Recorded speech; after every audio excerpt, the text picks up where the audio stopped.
Bueno, vamos a empezar con esta primera parte del curso que hemos armado de psicofarmacología. Y vamos a comenzar con una introducción de lo que serían la psicosis y, bueno, la esquizofrenia como, digamos, como una de las psicosis más importantes o más comunes, para luego poder entender bien de qué hablamos cuando hablamos de antipsicóticos.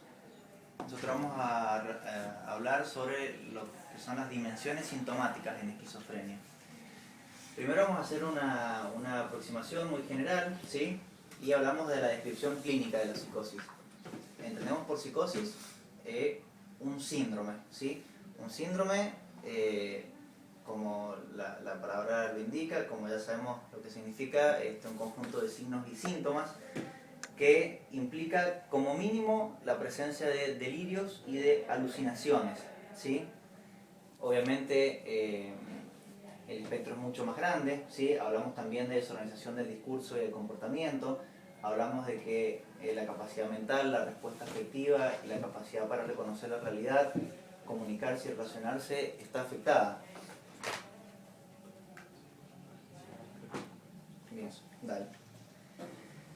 Bien, en una primera aproximación podemos describir ciertos trastornos en los que se requiere la presencia de psicosis como característica principal. Vamos a ver que hay otros trastornos en los que puede o no estar.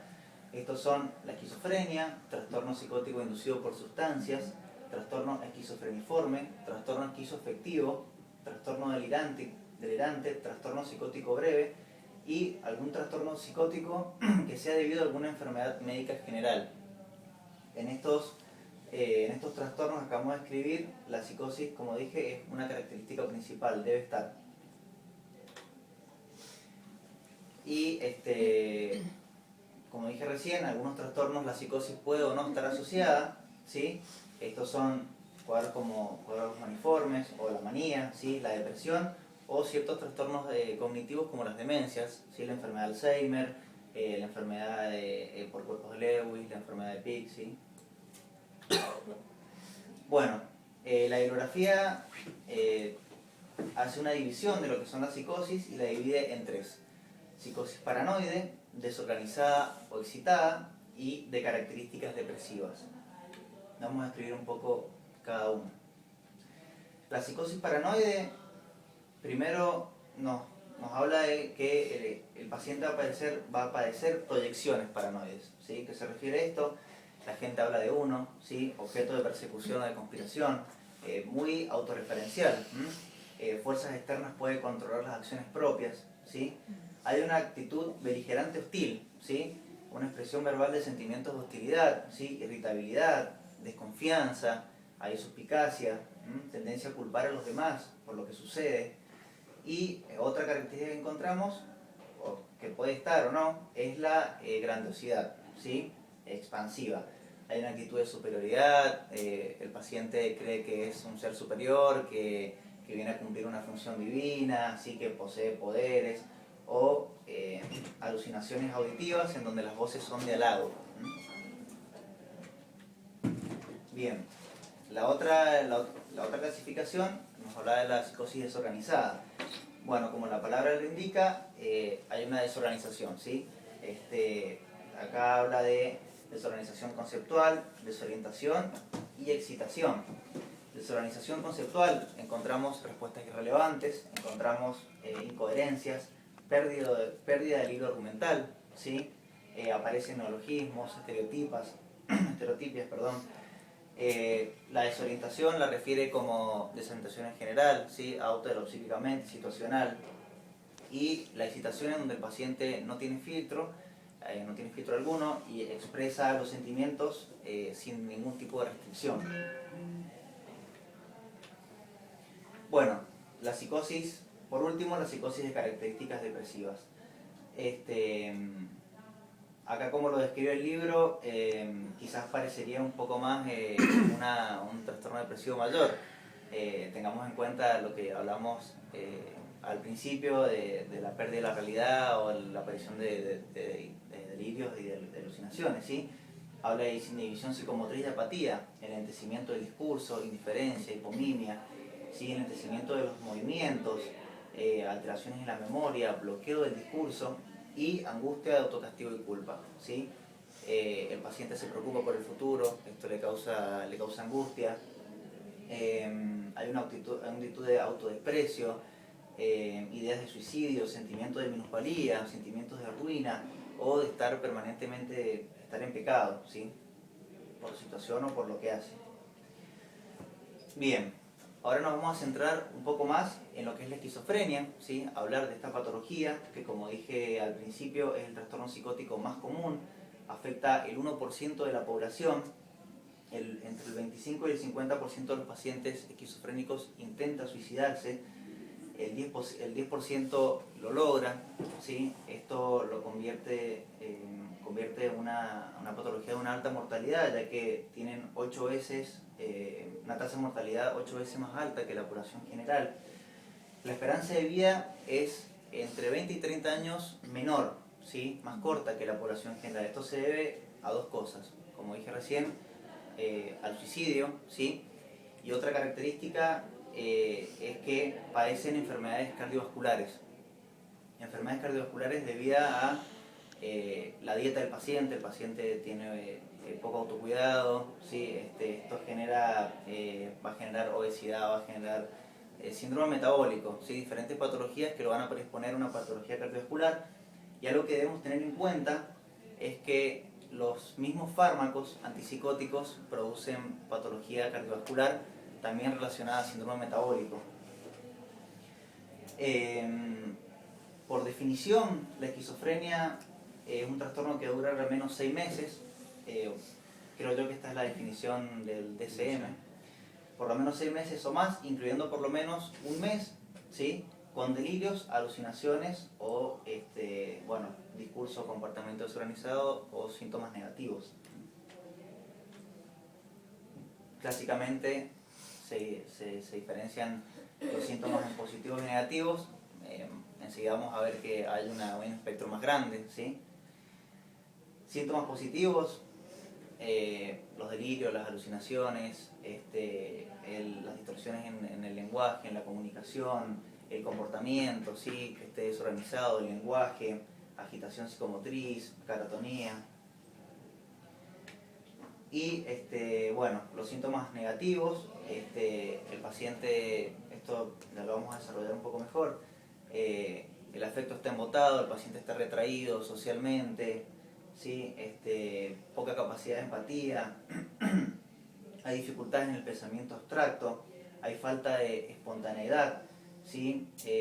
Alogia, abulia, anedonia, ¿sí? Esta falta de la capacidad para tener placer, cosas que antes sí les producía placer, dificultades en la atención, ciertos trastornos cognitivos.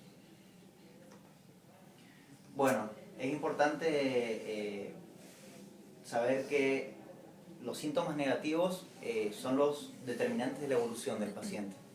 Los síntomas positivos los podemos controlar bastante bien con los fármacos antipsicóticos.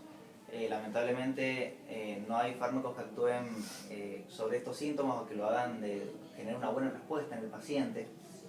Por lo tanto tenemos que prestarle mucha atención. Pueden ser primarios o secundarios, ¿sí? Primarios los que produce la propia enfermedad, ¿sí? Y secundarios son aquellos causados por patologías asociadas comórbidas, ¿sí? Pacientes esquizofrénicos que generan una depresión, ¿sí? O por el extrapiramidalismo, por ejemplo, de los fármacos antipsicóticos. Por eso es importante también diferenciarlos.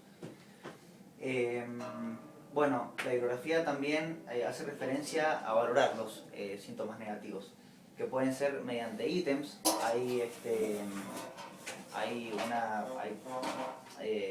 Estos ítems nos orientan hacia cómo preguntar, por ejemplo, en la reducción del interés. Si el paciente está al tanto de ciertas noticias, si le importan, si lee el diario, ciertas preguntas que nos van a orientar y con una escala nosotros podemos tener una valoración. O mediante la simple observación, ¿sí? Vamos a observar a un paciente con falta de higiene, ¿sí? Ya que no se cuida, hay poco autocuidado. El contacto ocular es importante, si el paciente no mantiene un contacto ocular con el entrevistador y el discurso está reducido.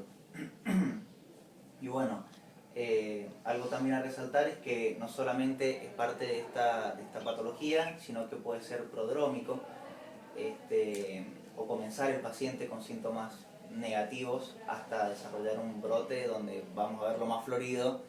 Pero bueno, es importante tener en cuenta estos síntomas para estar atentos y observar la evolución del paciente. Bueno, continuando un poco, y se cortó en la diapo, hablar un poco más allá, o lo que habla es tal, un poco más allá de los síntomas positivos y negativos de la esquizofrenia, como lo hemos estudiado habitualmente. ¿De qué habla? De que, bueno, hay muchos estudios que, además de los síntomas negativos y positivos, agregan dentro de la sintomatología de la esquizofrenia a los síntomas cognitivos, los síntomas agresivos y afectivos. Acá lo que vemos básicamente es que se extrae a los síntomas afectivos del grupo de síntomas negativos, ¿sí? Que es donde estamos acostumbrados a verlo. Bueno, estos últimos, apatía, anedonia, planeamiento afectivo, se encuentran como un grupo sintomatológico independiente, la comilla porque sabemos que en realidad no hay ningún síntoma independiente del otro, y no se encuentra incluido dentro de los síntomas negativos. Bueno, en los últimos años, como dice ahí la diapo, se le ha dado importancia a los síntomas cognitivos, especial importancia a los síntomas cognitivos de la esquizofrenia. Son muchos estos síntomas y con el ICO, bueno, destacamos la dificultad en focalizar y mantener la atención, la dificultad en la modulación del comportamiento en función de las normas sociales, el déficit de fluidez verbal y principalmente alteración de las funciones ejecutivas. A mí particularmente me pasaba que cuando leía funciones ejecutivas era como una nebulosa, un gris, no sabía bien la definición. La estudié, la agregué, qué son las funciones ejecutivas, y representan un conjunto de habilidades cognitivas que permiten la anticipación y el establecimiento de metas, la planificación, el inicio de las actividades y operaciones mentales, la autorregulación de las tareas y la habilidad de llevarlas a cabo eficientemente. Es tal lo que dice es que fundamentalmente en el paciente esquizofrénico lo que se altera son las funciones ejecutivas dentro de los trastornos cognitivos. Bueno, este concepto define la actividad de un conjunto de procesos cognitivos vinculados fundamentalmente a una disfunción a nivel frontal, del lóbulo frontal, ¿no? Tener en cuenta que los síntomas de la esquizofrenia no necesariamente son exclusivos para no cometer un error diagnóstico y por ende terapéutico. Por ejemplo, con síntomas positivos hay diversos cuadros que pueden cursar, como el trastorno bipolar, el esquizoafectivo, depresión con síntomas psicóticos o una psicosis inducida por sustancia, demencias, como el Alzheimer, como dijo el Nico, el Pick, Huntington, etc. Bueno, en cuanto a los síntomas negativos, podemos hablar de una división de síntomas negativos primarios y secundarios. Los síntomas primarios son aquellos, como dice la diapo, que se presentan como un estado deficitario primario de la esquizofrenia, a diferencia de los síntomas afectivos secundarios que se relacionan con circunstancias que se dan o con situaciones a las que se afronta el paciente esquizofrénico, como por ejemplo estados depresivos, síndromes extrapiramidales, privación ambiental, o mismo síntomas positivos pueden dar origen a síntomas negativos. ¿Pueden ser secundarios también a la medicación? Sí. Los síntomas agresivos, bueno, en el contexto de que dijimos que están insertos en otro grupo de patologías, lo podemos ver en el trastorno border de la personalidad, el antisocial, o sea, el clúster B, más impulsivo, agresivo, cuando da uso de sustancias, demencias y otra psicosis. Y dentro de estos síntomas agresivos lo que destacan es la hostilidad verbal física, los comportamientos autoagresivos, incluyendo, como decía el Nico, el suicidio, incendios autoprovocados o daños de propiedades, entre otros. Bueno, en cuanto a los síntomas afectivos, lo que podemos ver es que el ánimo deprimido, la ansiedad, la culpa y la irritabilidad son síntomas afectivos que frecuentemente acompañan a la esquizofrenia. Podemos verla en otros cuadros como un trastorno depresivo mayor, un trastorno bipolar o un trastorno esquizoafectivo. Acá hablamos un poco de los que son los circuitos cerebrales y las dimensiones sintomáticas de la esquizofrenia. Lo que se hizo básicamente es establecer una correlación entre la neuroanatomía y la clínica. Entonces, ¿qué se ha visto? Que los síntomas positivos tienen relación con la vía mesolímbica. Bueno, ya habíamos visto que hay una hiperactividad dopaminérgica. Los síntomas negativos y afectivos se relacionan con una disfunción a nivel de la corteza prefrontal, ventromedial y vía mesocortical. No alcancé a escanear las imágenes, la idea era poder poner esto con la imagen para que nos fuéramos ubicando.